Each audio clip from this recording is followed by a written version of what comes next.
Bonjour, nous allons voir comment sécuriser l'accès à ma classe virtuelle depuis Moodle. Alors on va prendre l'exemple et travailler sur le Moodle académique qui est valable pour tous les collèges de l'académie en lien avec leur ENT, mais nous allons aussi faire le même exemple sur l'ENT des lycées puisque le Moodle a exactement les mêmes fonctions. Je suis donc sur Lycée Connecté, j'accède au Moodle de Lycée Connecté. Et je vois que j'ai la possibilité de créer un cours ou d'accéder à un cours déjà fait. En cliquant sur mon cours ici, je vais accéder à son contenu ici qui se résume à sa plus simple expression. Donc là, j'active le mode édition, je vais ajouter une ressource, une activité. Je vois que par défaut, le mode simple ne m'affiche pas la possibilité de faire une URL. Je vais donc choisir le mode avancé.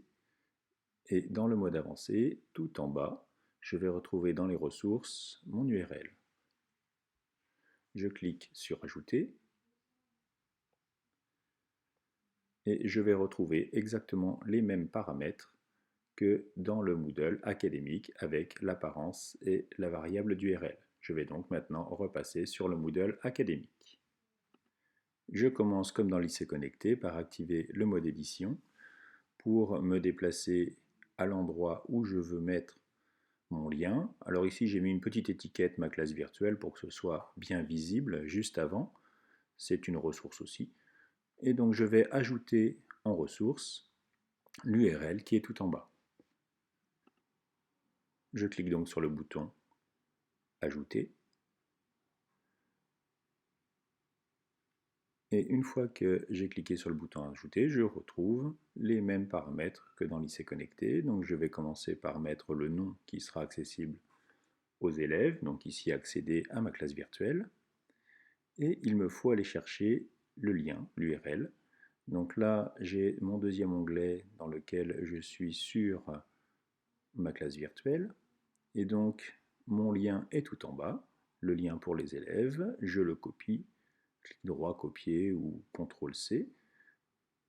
Une fois que je l'ai copié, je retourne à l'intérieur de ma classe Moodle. Je n'ai plus qu'à coller le lien, copier, coller ou CTRL-V.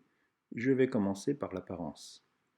C'est-à-dire ce lien va s'ouvrir dans une fenêtre, dans une nouvelle fenêtre, c'est-à-dire pas à l'intérieur de mon cours.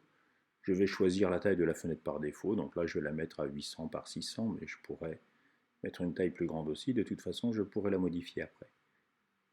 Et ensuite, le plus important, la variable d'URL.